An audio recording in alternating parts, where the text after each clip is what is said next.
Good morning class. आज हम लोग पढ़ेंगे सियाराम शरण गुप्त द्वारा रचित एक बहुत ही सुंदर रचना एक फूल की चाह।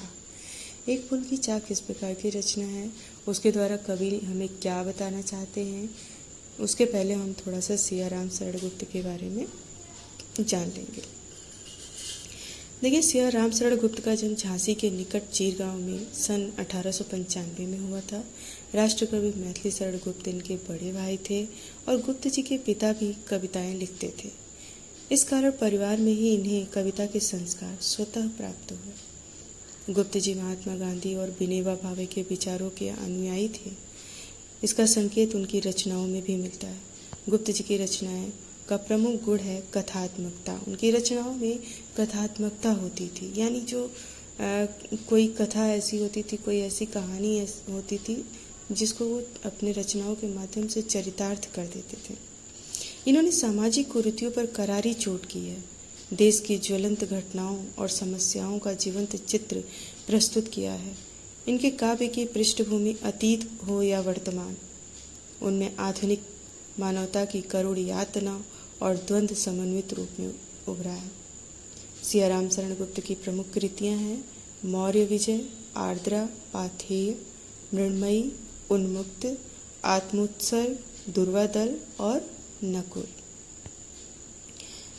इनमें से एक जो उनकी मुख्य रचना थी एक फूल की चाह, गुप्त जी की एक लंबी और प्रसिद्ध कविता है। ये प्रस्तुत पाठ उसी कविता का अंश मात्र है। ये जो हमारे पास एक फूल की चाह आपके क्लास में है, आपकी कक्षा में जो ये पाठ है, ये अंश मात्र है। ये कविता बहुत ही विस्तृत रूप में है, परंतु आपकी कक्षा में इसका एक अंश मात्र ही दिया गया है, उतनी की ही चर्चा हुई है। पूरी कविता छुआछूत की समस्या पर केंद्रित है। एक फूल की चाह जो ऐसी एक कविता है जो एक छुआछूत यानी जो भ्रांतियाँ हैं लोगों के मन में धर्म को लेकर के, उस पे आधारित यह कहानी, यह कविता है। एक मरणासन अछूत कन्या, एक मरणासन अछूत यानी नीची जात की एक कन्या जो थी, वो मरने की अवस्था में थी और उसको माता के चरणों का सिर्फ एक फूल चाहिए था और उसी फूल लेने के लिए उसके पिता जो है मंदिर में जाते हैं और उनके तरफ से उनके लिए कैसा व्यवहार उस मंदिर में होता है, उस माता के दरबार में होता है, उसी को इस कविता में उन्होंने बताया है। आइए देखते हैं, थोड़ा ध्यान देते हैं कि कविता क्या कहते हैं। देखिए, आपको शीर्षक यहाँ पे दिख रहा है एक फूल की चाह। देखिए, उद्वेलित कर अश्रुराशियाँ हृदय चितगाएं धधका कर, महामारी प्रचंड हो फैल रही इधर उधर, छीड़ कंठ मृत वत्साओं का करुण रुदन दुर्दांत नितांत, भरे हुए था निज कृसरों में हाहाकार अपार शांत।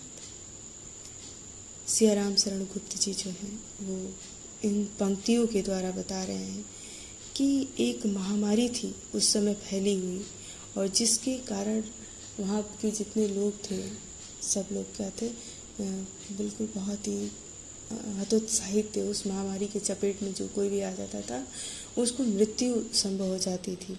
जैसे इस प्रकार आप इस समय देख रहे हैं कि एक कोरोना नामक महामारी हमारे बीच है, जिससे लोग कितने भयभीत हैं, एक दूसरे से दूर रहना चाहते हैं, एक दूसरे के साथ में छुआछूत की बीमारी है ये, ऐसा माना जाता है और लोगों में कहीं ना कहीं भय है कि यह बीमारी हो गई तो पता नहीं हमारी जान बचेगी या नहीं।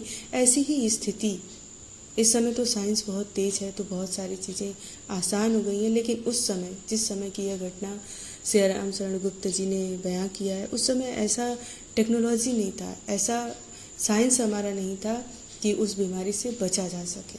तो उसी समय की एक घटना है कि एक अछूत कन्या को यह बीमारी लग जाती है और उसके साथ कैसा व्यवहार होता है इसमें बताया गया है। देखिए, उद्वेलित कर अश्रुराशियाँ हृदय चिताएं धधका कर। उद्वेलित अश्रुराशियाँ यानी बिल्कुल मन जो है एकदम करुणा में दुखी होकर के आंखों से आंसू बहते जा रहे हैं। हृदय चिताएं धधका कर, जो ये हृदय रूपी चिताएं हैं वो एकदम धधक रही हैं, जल रही हैं। मन क्या है, एकदम दुखी है। महामारी प्रचंड हो फैल रही इधर उधर। आपने यह महसूस किया होगा, ये कोरोना जो बीमारी हमारे बीच आई है, कोरोना वायरस, तो अभी तो हम उसके थोड़ा सा यूज टू हो गए हैं, तो कम डर लग रहा है। लेकिन जब शुरू शुरू में यह बीमारी आई थी तो लोगों में कैसे अफरा तफरी मच गई थी, लोग कैसे इधर से उधर भाग रहे थे, पैदल लोग अपने घर आने को तैयार हो गए थे।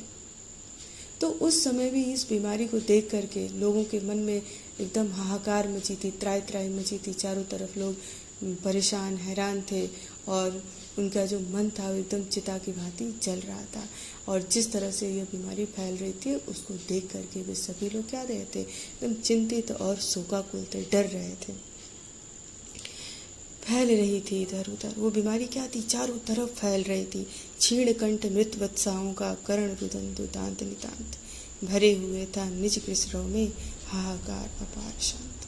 मेरा सबके मन अशांत थे, चारों तरफ करुणा एकदम रुदन ही था, चारों तरफ दुख का ही वातावरण था कि यह बीमारी किसको अपनी चपेट में ले ले, किसको अपने परेशान हैरान थे। यह देखते हुए एक पिता एकदम चिंतित रहता था अपने बच्चों को लेकर के। तो उसी की यह घटना आगे अभी आप देखेंगे कि किस तरह से बयां करा एक पिता अपनी बच्ची को लेकर के कैसे चिंतित है। देखिए है यहाँ पर, बचा खेलने को बाहर, नहीं खेलना रुकता उधर, मेरा हृदय कांप उठता था, बाहर गई निहार उसे, यही मनाता था कि बचा लूं किसी भांति इस बार उसे। जो उस सुखिया एक लड़की का नाम था, उस सुखिया को वो बीमारी न लग जाए, उसके तो पिताजी थे वो हमेशा दुखी रहते थे। और जब सुखिया को बाहर खेलते हुए जाया देखते थे तो उनके मन में डर हो जाता था और सोचते थे कि कहीं ये बीमारी मेरी बेटी को ना लग जाए और मैं क्या ऐसा करूं कि उस बीमारी से, इस महामारी से हमारी जो सुखिया है वो बच जाए। लेकिन उसका खेलना नहीं रुकता था। मेरा हृदय कांप उठता था, बाहर गई निहार से, मेरा हृदय एकदम कांप उठता था, डर जाता था। सियाराम शरण गुप्त उस पिता की जो दर्द था अपने शब्दों में, अपने इस कविता के माध्यम से हमको बता रहे हैं, हम लोगों को कह रहे, जब भी मैं उसे देखता था कि वो बाहर खेलने जा रही है तो मेरा हृदय कांप उठता था, मैं बिल्कुल डर जाता था। यही मनाता था कि बचा लूं किसी बात इस बार से। और मैं यही प्रभु से ईश्वर करता था कि हे प्रभु, कोई तो ऐसा तरीका होगा जिससे मैं इस बीमारी से मैं अपनी सुखिया को बचा लूँ। लेकिन देखिए आगे क्या होता है, सुखिया को वह बीमारी अपनी आगोश में चपेट में ले लेती है कि सुखिया बचती है। क्या होता है देखिए, आइए आगे के भाग से देखेंगे। जाके भीतर जो था डर रहा छिपाए, हाय वही बाहर आया।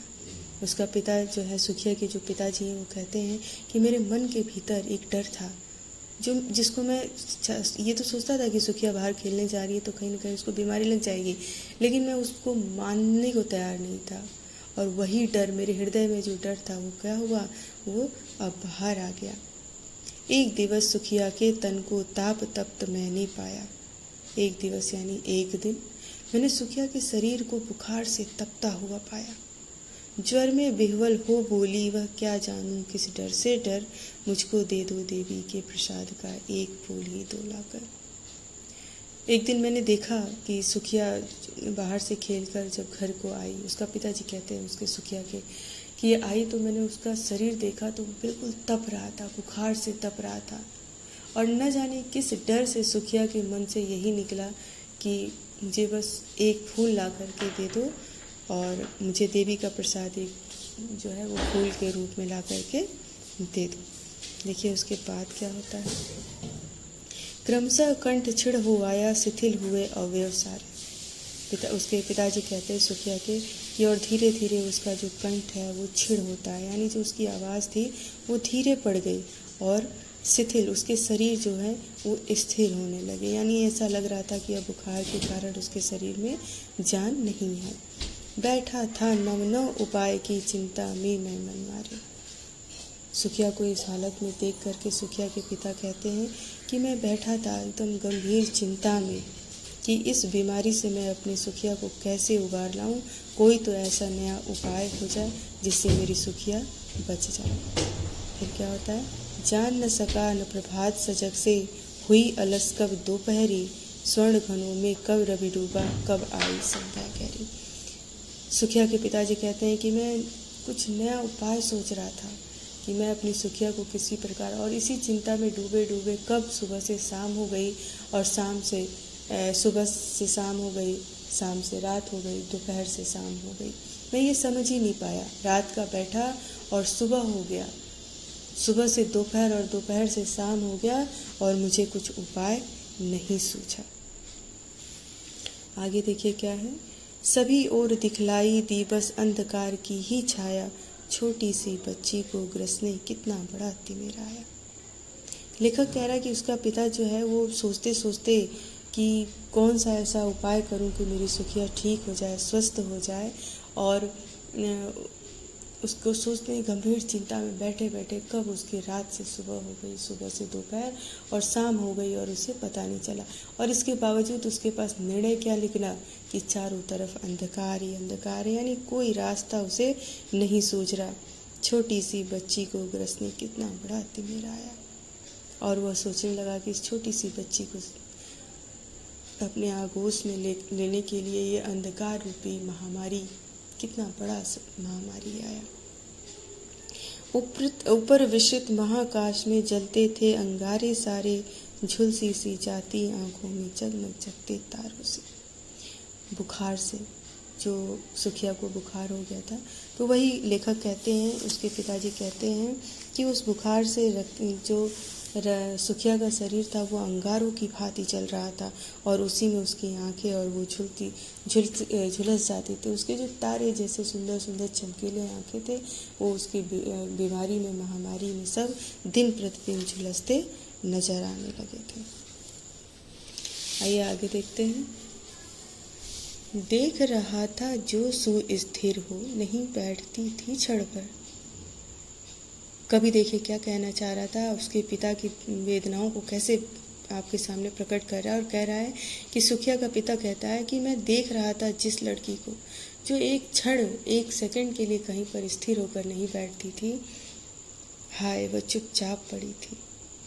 कह रहा, और मैं उसी बच्ची को देख रहा हूँ कि जो चुपचाप एक जगह पड़ी हुई है, जो कभी एक जगह स्थिर होकर नहीं बैठती थी, हमेशा उछल कूद और खिलखिलाने की आवाज़ें उसकी आती थी। हाय वही सुखिया मेरी इतनी शांत और चुपचाप यहाँ बैठी है। अटल शांति सी धारण कर सुनना वही चाहता था मैं, उसे स्वयं ही उकसा कर। कह रहा ऐसा अटल शांति जो ये इस प्रकार की शांत हो गई थी जैसे वो दोबारा भूलेगी नहीं, और मैं उसकी चुप्पी तोड़ने के लिए ही बार बार उसको उकसाता था, और वो यही बोलती थी कि मुझको देवी के प्रसाद का एक फूल ही दे दो ला करके। कह रहे कि मैं उस सुखिया के कभी है जो कह रहे हैं कि उसका पिता, सुखिया का पिता, सुखिया का आवाज़ सुनने के लिए उसको बार बार उकसाता था, और वो जब उसके उकसाने पर, अपने पिता के उकसाने पर बोलती थी तो क्या बोलती थी कि मुझे देवी माँ के चरणों का एक प्रसाद ही, एक जो फूल है वही प्रसाद के रूप में ला कर दे दो। ऐसा मालूम पड़ता था कि वो जो सुखिया थी वो समझ चुकी थी कि मुझे इस महामारी ने अपने आगोश में ले लिया है और मेरी मृत्यु निश्चित है। तो उसकी एक अंतिम इच्छा जैसी रह गई कि कुछ नहीं तो कम से कम माँ के चरणों का प्रसाद एक फूल के रूप में ही मुझे मिल जाए।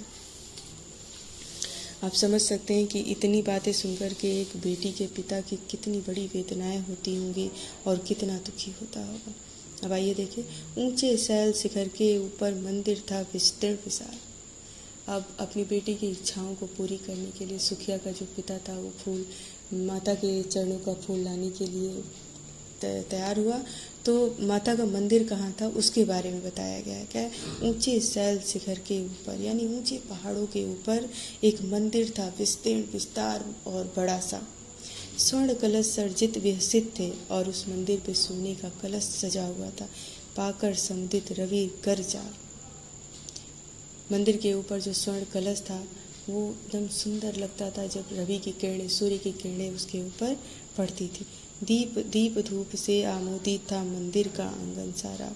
और मंदिर का जो आंगन था, यानी देवी का जो मंदिर था, वो जो है दीप धूप फूलों से एकदम महकता हुआ था, आनंदित था वो मंदिर।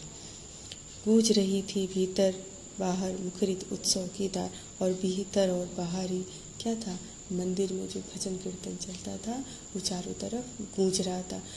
भक्त जो है, सुखिया का जो पिता है, वो मंदिर का बखान करते हुए कहता है कि ऊंचे पर्वतों पे जहाँ तक कि आपने भी देखा होगा कि माता जी का जो मंदिर होता है वो पहाड़ों पर ही अक्सर पाया जाता, तो उनका भी मंदिर क्या था, विशाल पर्वत पे था।